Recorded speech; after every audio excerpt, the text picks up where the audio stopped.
Egyptian officials insist traffic is flowing normally through the Suez Canal, despite recent attacks further south in the Red Sea.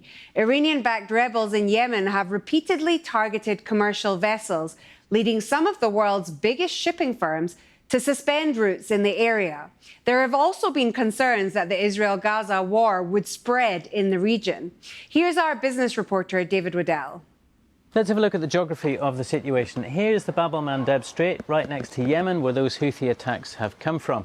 It's on the southern end of the Red Sea. At the northern end is the Suez Canal. Now, you can't get through the Suez Canal unless you've made your way through this choke point. Two companies have announced they won't be making that passage. One is the shipping container company Maersk. The other is Hapag-Lloyd, a similar container company.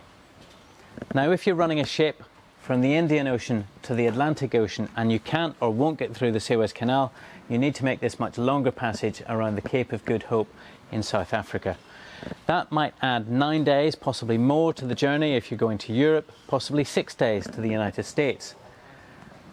And for ships traversing from the Atlantic to the Pacific Ocean through the Panama Canal, there are additional issues.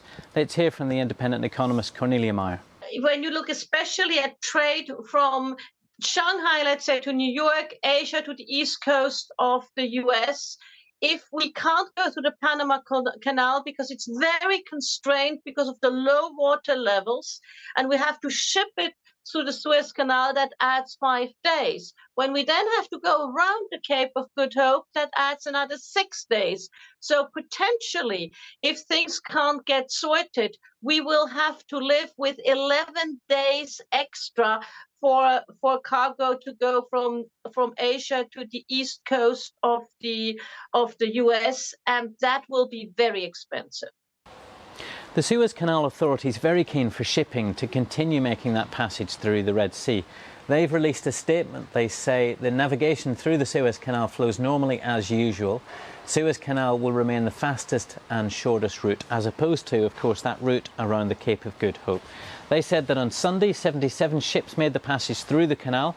In recent weeks, that number was over 2,100 since the 19th of November, but in the same period, just 55 ships passed around the Cape of Good Hope.